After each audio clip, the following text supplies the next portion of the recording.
그 절에 가면은 그 부처님 상 중에서 천수천안, 천개의 손과 천개의 눈을 가진 관세음보살상을 갖고 있는 데가 있어요. 막 손이 막 짜르르 있고 손바닥에 눈이 하나씩 막 걸려 있는 천수천안. 뭐 하는 거고? 보신 적 있는지가 모르겠네요. 이 천수천안, 눈이니까 이 지혜를 말하겠죠. 손은 뭔가를 만지고 행위를 말하니까 궁극적으로 자비를 이야기해요. 자비와 지혜, 그걸 말하겠죠. 그러니까 뭐 천수천안이면은 말이 천억 손과 천억 눈, 뭐 80억 개, 아이고 인간만 하면 80억이고 뭐 어디 부처님이 인간만 돌보겠습니까?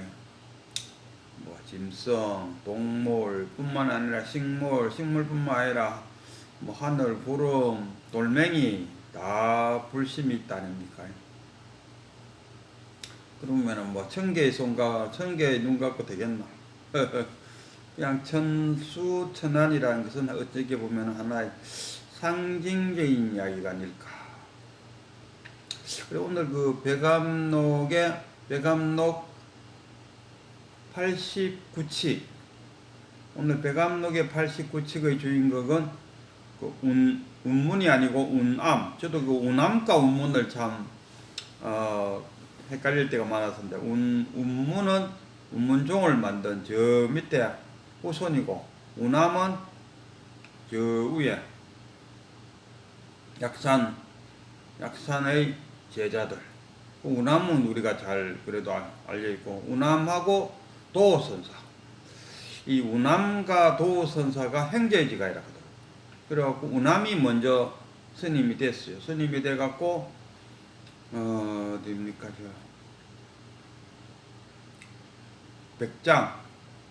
백장한테 가서 한 20년을 있었는데도 이 운암이 깨치질 못했어요. 그래갖고 백장이 돌아가신 이후에 그 행도, 도라는 행도 먼저 백장한테 출가를 했죠. 출가를 하고 운암이 백장으로 오도록 하고, 다시 그 도는 일찍이 아이고 백장하고 내하고는 안 맞는 것 같아 해서 일찍이 약산으로 가서 약산 밑에서 수행을 해서 깨쳤어요. 그리고 도가 먼저 깨치고 운암은 그 백장 밑에 한 20년간 시주하면서 있었는데도 안 돼요. 그래갖고 도가 니도 그럼 약산 밑으로 온나 하고 불렀어요. 그래서 이제 같이 약산 밑에서 운암과 도가 같이 수행을 하게 되었고, 이 운암은 깨친 이후에 양계동산을 배출했답니다. 양계동산이 그 조동산을 만들 정도로 약산, 운암, 동계, 동산, 조동동을 만들었다. 그래갖고 이 운암도 운문이 아니고 운암 운암도 깨친 이후에는 아주 이제 좋은 제자들도 양성하고 그랬다. 그러나 이 먼저 깨친 게 도선사. 이 도선사가 속세에서는 자기 행입니다. 그래서 이 운암이 자기보다 먼저 깨친 이 도선사를 참 잘 따르는 모양이에요. 그래갖고 도선사가 운암이 먼저 스님 되기는 운암이 먼저 됐어요.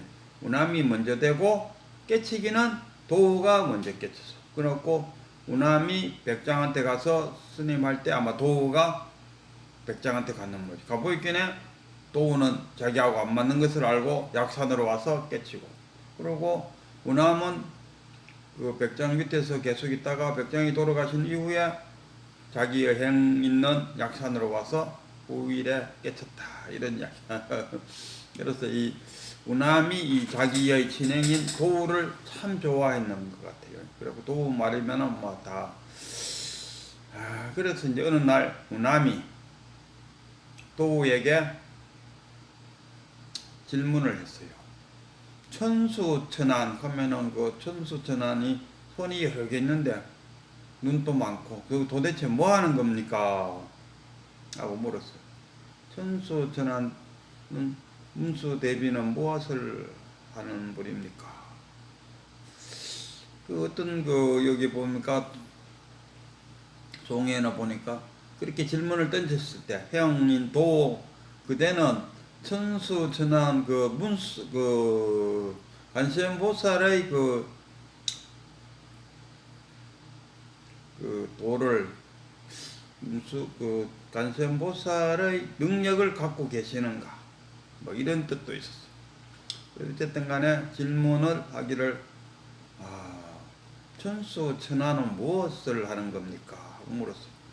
그때는 이 도우가 벌써 막 깨친 상태로서 그거야 뭐 잠자다가 우리가 그때 막 잠자다가 몸부림치면은 새는 비계지만 그 당시에는 목침만이었겠습니까? 목침이 어디 툭 널쩍갖고 있었다요. 그럼 자기 땅바닥에 이래 자다가 잠이 좀 어슴부림 깨니까 목침이 어디 있노? 어둠 속에서 눈으로 찾는 것이 아니고 손으로 찾죠. 손으로 찾아갖고 목침을 찾아갖고 다시 비고 편안하게 잔다 아닙니까? 그래서 천수천안의 기능이 뭐냐 할 때 왜 뭐 밤중에 자다가 잃어버린 목침을 찾는 기능 하지. 이렇게 답변을 했어요.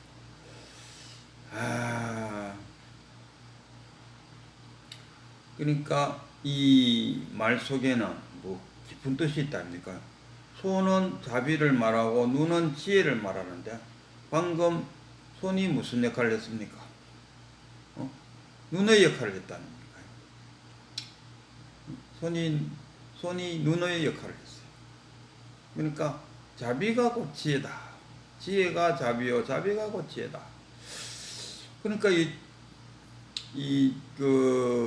우남이 그 말을 자기 형의 말을 턱 듣고 아이고 나도 이제 알았어요. 어떻게 알았는고 하니까 이 편신과 통신이 있는데 편신은 그 몸의 일부분 어느 부위가 곧 눈이요 손이다 이런 이야기. 그러니까 우리 손도 눈이 될 수 있고 유머리도 눈이 될 수 있고 편신이 그 편신 또 우리 표면 편자인가 바깥에 있는 요 부위가 뭐 눈도 되고 귀도 되고 뭐 코도 되고 뭐 입도 되고 뭐 이렇다 하고 우남이 그렇게 턱 하니까 그 도우가 하는 말이 그대의 말은 일리는 있다. 100이라면은 90, 80은 맞는 이야기다.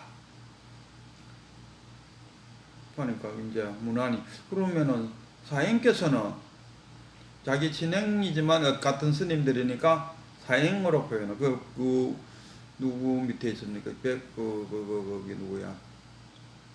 약산 밑에 있으니까 같은 사행이 되었고 또 백장 밑에도 같이 있었다. 그러니까 두 사람은 그 속세에서는 신행 동생간이지만은 스님 된 이후로는 같은 이제 사행이 됐죠.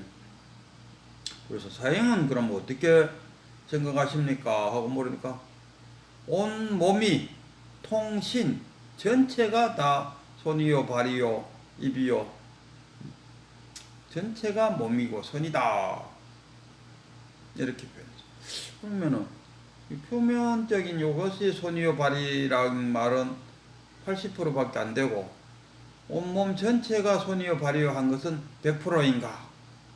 이렇게 만약에 생각을 한다면 깨달음하고는 천리 먼 길 멀어진다라고 이 백암록을 진 원호선사께서 말했어요. 이걸 듣고 떠올랐던 그 공안 중에 하나가 백장선사의 그 여우, 백장가 여우, 문문간에도 나오는 백장가 여우, 그 생각이 떠올랐어요. 어느 날 이제 그 여우가 이제 인간의 노인 모습으로 해서 백장이 연설할 때마다 법문할 때마다 와서 뒤에서 듣다가 어느 날은 다른 대중들이 다 가고 혼자 남았을 때 그 여우가 그러잖아요. 자기는 한때 여기에 내가 이 절에 주지였는데 어떤 스님이 와갖고 깨달은 사람도 뭡니까? 윤회를 합니까? 윤회?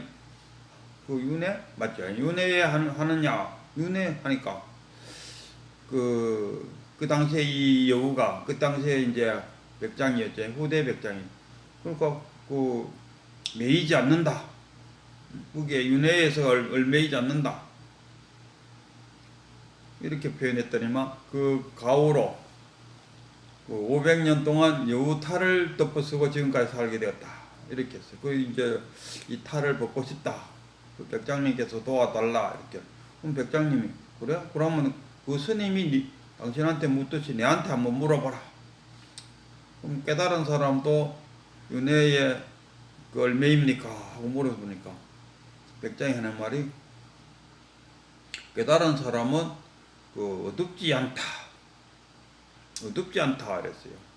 뭐 얼매인다 안 얼매인다 말이 아니고, 깨달은 사람은 윤회에 어둡지 않다 이렇게 표현했어요. 그러니까 그 사람이 그 말이 여우가 턱 듣고는 깨치고 이제 다시 한생을 했겠죠. 그리고 백장 밑에 항백이라는 스님이 있었어요. 항백 밑에 임재잖아요. 그 항백도 유명한 분입니다. 임재가 와서 진정한 불법 대의가 무엇입니까? 하니까 그냥 주정자로 30방을 때려갖고 내쫓아갖고 또 오니까 때리고 또 오니까 3번을 그랬다니까.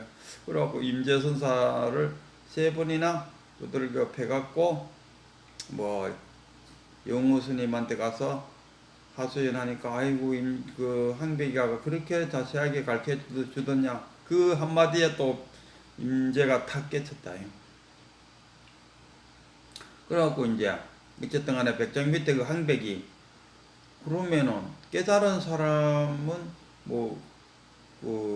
매인다 하는 것보다가 얼매이지 않는다 하는 것보다가 후기에 어둡지 않다 하는 말이 그러면 정답입니까? 하고 자기 스승인 백장한테 물었죠. 그러니까 백장이 항백이 보고, 이리 가까이 온나 내가 티키성말로 가르쳐 줄게 하니까, 항백이가 싹 들으러 오는 척 하다가 항백이가 먼저 백장을 한 방 줘 뿌리 갈겼어요. 안다 이건. 들을 필요가 없다. 나는 벌써 알았어요. 이 말 아니겠습니까? 뭐 얼매인다, 어둡지 않다, 이 말이 중요하지 않다. 그 말에 끄달리지 말고 그 말이 너머의 뜻이 있다니까요. 그러니까 여기서도 편신이냐 통신이냐, 평신은 틀리고 평신은 80%밖에 안 되고 통신은 100%다. 이렇게 생각하는 이것은 분별심에 불과하다. 그 분별심을 넘어 있는 본뜻을 보라, 이런 이야기예요. 우리는 흔히 그 말에 매달리는 경우가 참 많아요. 이 말에 매달리지 않고 그 말이 말하는 그 너머의 뜻을,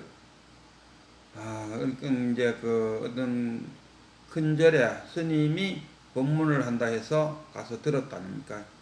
듣고 그 말 뜻에 얼매이 버리면은 자신의 분별심에 의해서 참 뜻을 못 알아들어요. 못 알아들어. 그 스님이 그 말씀하시는 그 말 넘어. 온몸이 눈이니라. 온몸이 눈이고, 온몸이 귀고, 온몸이 코고, 온몸이 입이다 했을 때, 그 말이 의미하는 그 말을 듣고 탁 깨쳤을 때, 이게 무슨 뜻이구나 알지. 온몸이 뭐 눈이라고 하는 것은 온몸에 다 집중하면 그게 눈이 되고, 이게 바로 사량 분별로 빠지는 겁니다. 그러면 사량 분별되고, 온몸이 눈이라고 하는데 어째서 온몸이 눈일까? 하고 자기가 이게 이런 뜻으로 그렇게 말씀하셨구나. 온몸이 귀라는데 그렇구나. 그렇구나 하고 자기가 탁 깨쳐야지. 내가 밥을 먹고 배가 부르면은 네가 배가 부르냐? 어? 삼명대사입니까? 서산대사입니까? 서산대사 누님이 돈은 닦지 않고 우리 동생이 삼명대사다, 아니 서산대사다 뭐 하고 자랑질하고 다녔다니. 그러나 오늘 우리 그 누님한테 밥을 주지 마시오 하니까 절에서 밥을 안 줬어요. 그러니까 밥을 안 주니까 막 성질이 나갖고 막 동생 오니까 막 이놈의 땡땡이 준 놈들이 밥도 안 주고 뭐 어쩌고 저쩌고 막. 아니 누님, 나는 내가 배가 부르면 누님도 배가 부른 줄 알았죠. 어? 부처님이 깨쳤다 해서 부처님 제자들이 다 그럼 깨쳤나? 아니죠. 그냥 부처님만 깨쳤을 뿐이죠. 부처님 제자들은 안 깨쳐. 그러니까 부처님 제자들이 해야 될 일은 뭐냐? 깨쳤을 때 부처님이 말한 원뜻을 알 수 있다. 여기서도 마찬가지입니다. 도선사가 펜신이 눈이라 하는 것은 한 80%밖에 안 되고 통신이 눈이다 해야 제대로 깨친 것이다. 이렇게 표현했어요. 그러면은 한번 깨쳐봐야겠다 이런 생각은 안 하고 펜신이 아니고 통신이구나 이래 생각을 갖는다면은 진리하고는 천리 먼 길, 머나 먼 길이다 이런 이야기.